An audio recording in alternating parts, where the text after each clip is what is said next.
Well, hello and welcome to the Karina Aster Alchemy community. I'm Karina Aster, and it's so good to have you here. Welcome back, or thank you for being here if this is your first time. I'm looking forward to sharing with you about this new moon.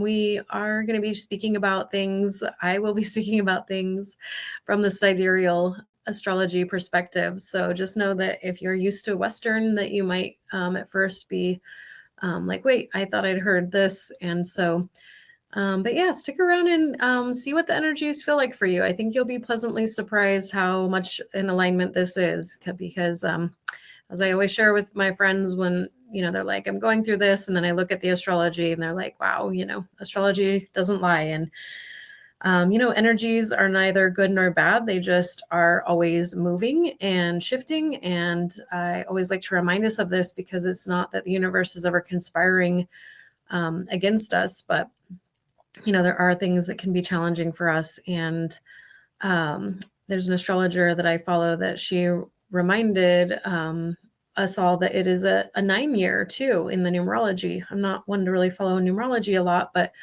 nines are all about endings. So this is something for us to be also knowing. And I think, most of us that are on the spiritual path and even if you're new to the spiritual path, maybe you've heard or just been feeling that there is this shift that's been happening for a while where we kind of are knowing that there's old structures that are needing to dissolve and to shift, and a new world is being birthed. And I am not a mom, but all of you mothers out there know how painful the birthing process is. And so we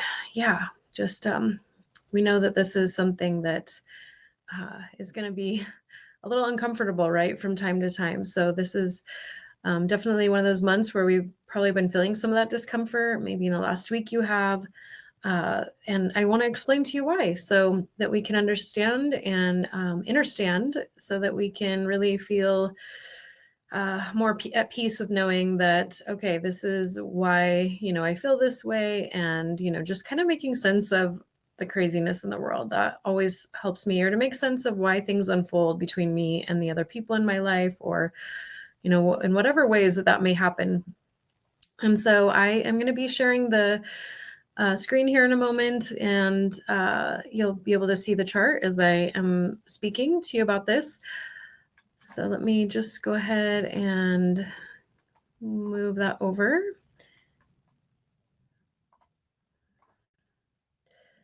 All right. And so this is a new moon on July 24th in the sidereal. This new moon is in Cancer, and we are in Cancer season. The sun is in Cancer, and the sun and moon being in Cancer, we're all about the family, about protection, about security. The crab really wants to feel safe. Remember, the archetype for the Cancerian is the crab that wants to be in its shell. It wants to feel safe. It wants to know at least that it can go back into its shell, right, and then come out again. It's also about caring for ourselves. It's a very healing energy. So there's that caring of ourselves, but there's also this caring of the inner child that we can be more aware of during this time. We can be more aware of doing ancestral work, about healing any patterns and woundings with our ancestry, and dissolving these things, these patterns that are not supporting us anymore. So this is a really beautiful time. I have a lot more to share with you, and I am going to be sharing a little bit about what's kind of unfolded during the last week, because just depending on our astrology, we have either, as of last weekend, been going through a pain point, or maybe, midweek, or maybe it's now, whenever you're listening to this recording after the new moon, that you may be feeling that. So, and I want to explain why, but yeah, so of course, there's going to be a lot of this healing work that we're going to be doing, or just wanting to be with family more and thinking about those kinds of things. And I feel like the energy has been a little bit heavy. And so just really giving yourself some extra grace, being really gentle, moving slowly, and knowing that, I think that we're going through some really big transformations personally and collectively. So, sometimes we don't have to really know all the reasons why we are, struggling with our energy, if we are fatigued, or, if we are going through some pain. There's definitely a lot that points to why. Also, I want to point out that Mercury went retrograde, and that was just about a week ago. It was on July 18th that it went retrograde. And so there's definitely, sometimes miscommunications, of course, but then also kind of this feeling of fogginess, because we are supposed to kind of go inward a little bit more when Mercury goes retrograde and go into that reflection and reviewing part of our life. And so with, again, Mercury being in Cancer as well, with the moon and the sun, all of this area is really being brought up for us to do this healing work and to be thinking about how can we speak to others in a healing way and create healing with our words and our self-expression too, with healing energies of Mercury and Cancer. So this can take some time to figure out, and I just want to share that it can be a little bit of a confusing time when Mercury is retrograde and with some of these other aspects. So we also have maybe one of the most important things. I'm just going to go to this. I don't usually skip ahead to Pluto, but I am going to talk about this opposition to Pluto because it is one of the main things that we have during this new moon. And so when we have this opposition, it's a tension point. So it is a lot of transformation coming up. And every time that you use different systems, the degrees can be a little bit different, but these are all basically close to and or in 7 degrees. I know my chart doesn't exactly say it, but as of the new moon timing, it was pretty close to 7 degrees of Pluto in Capricorn and the moon and sun in Cancer. So that is really important because also we have over here Neptune and Saturn at 7 degrees. So we have all of these planets at 7 degrees or nearly 7 degrees. So this is really pivotal. And so also because we are still continuing to have the square of the sun, so excuse me, we are not having the same square. We are now having a square with Neptune and Saturn to the sun and the moon. No, excuse me, this is a trine. Okay, I said that wrong. Okay, so we're having a trine, which is a really good aspect. Thank you for your patience with me. Okay. I have definitely been feeling the energies. So anyway, so Neptune and Saturn, they are trine to the sun and the moon. Now, these again are all water signs, and then with Saturn and Neptune being conjunct, this is about the dissolving of barriers, of things that are holding us back in our life. And again, this and actually trines are very supportive. So this is, definitely deeply affecting us, but there is some kind of dissolving, healing thing happening from this aspect. So we are experiencing this, and Neptune and Saturn have been conjunct for a really long time, though. That is what I was trying to say. So we are, again, just getting a big transformation. But along with this, we do have a square with Chiron, and we've been having this for a while now. I believe I talked about it in my last video, actually. So, and this square of Chiron in Aries to Pluto is also continuing. So it's definitely with this Chiron in Aries, it is about looking at a new beginning, and we're looking at like a new way to be a pioneer in healing something, again, that could have to do with our inner child. It can have to do with, also just being our authentic self. The Aries is about the individual. It is about, that, kind of being our independent self. So we could be also healing something more to do with um, about, yeah, like being okay with being in solitude too, because of this trying to the Neptune and Saturn, because Neptune is about being, or excuse me, Saturn is about being in solitude. And so we might be finding that there's a healing taking place about around being like, it's okay for me to be by myself. I know that's kind of even come up for me lately in the way that I actually am really good at being by myself. Uh, I had to work on for quite a few years healing being a single person and not wanting to be single. And then I've had this interesting thing recently where people are like that have been in relationships for a long time. They are really loving this whole thing where they are going on like a vacation by themselves and having their own time alone. And here I've just been doing it for so long. I was kind of longing for the opposite, but then also recognizing more recently again that I just need that alone time and that, yeah. So anyway, that is just a little side note, but we may be feeling that, yeah, there could be something between us feeling maybe uncomfortable being alone, or that could be even doing like some kind of meditation, things like that, because of the Neptune influence here.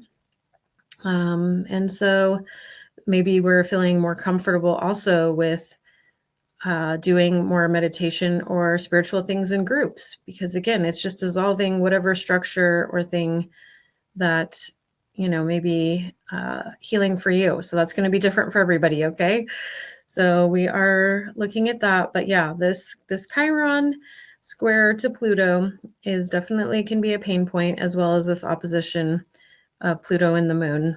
Okay, so the moon represents the people.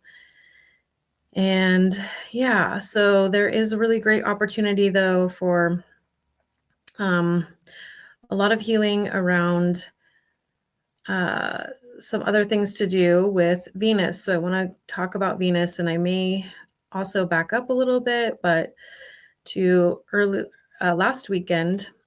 But I will just say right now that Venus is in Taurus, and it's been in Taurus for a little while. So, but it is square right now to K2 and Mars, and that is one of the more tougher aspects that we've been dealing with.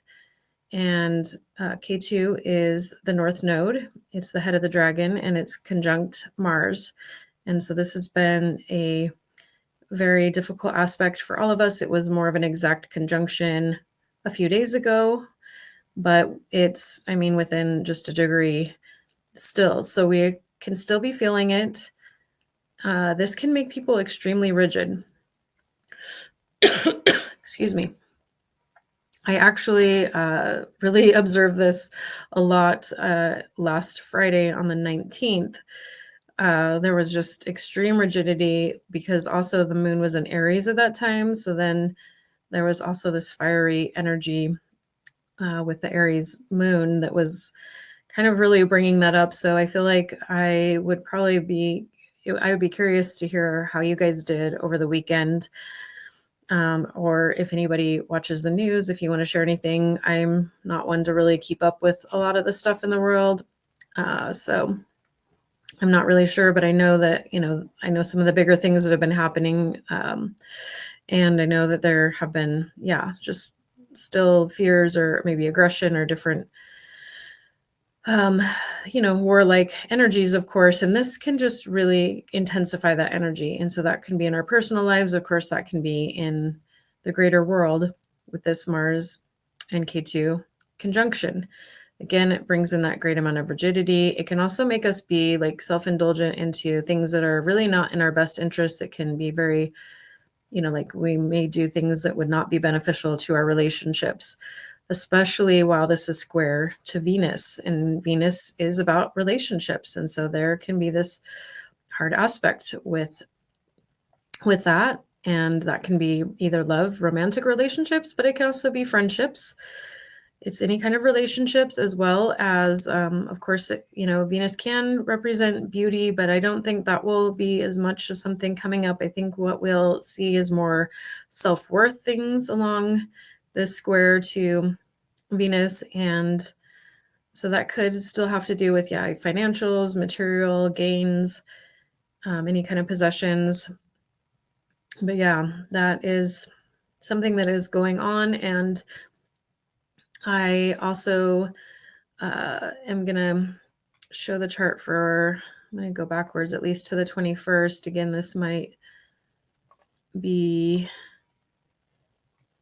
there we go. And this even applied to, let's see, I believe, maybe I need to go back to the 19th. 1 second. Let me take a look here.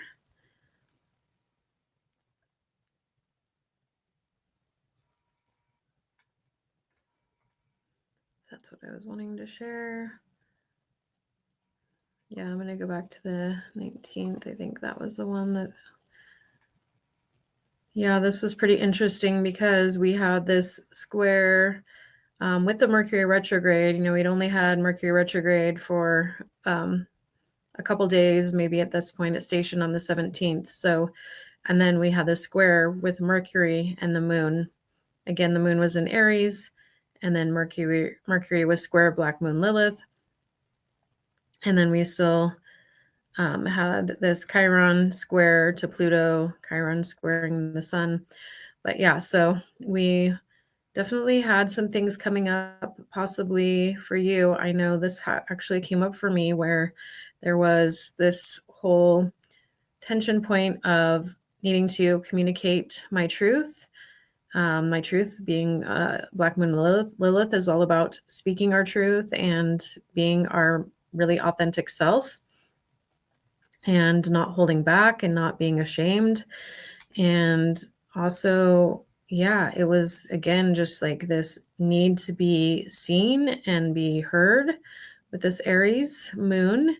And I was just like, I am speaking my truth. And it was also, yeah, again, there was something that came up for me that was a pain point, and around this Chiron in Aries too, and squaring that Pluto. So yeah, it can be, about not playing so small. So maybe we were seeing how we've been playing small in some aspect of our lives and being like, what, I'm not going to take that in this relationship anymore. I'm not going to take this with my financials anymore, or something like that. So you may have been feeling that come up around this time.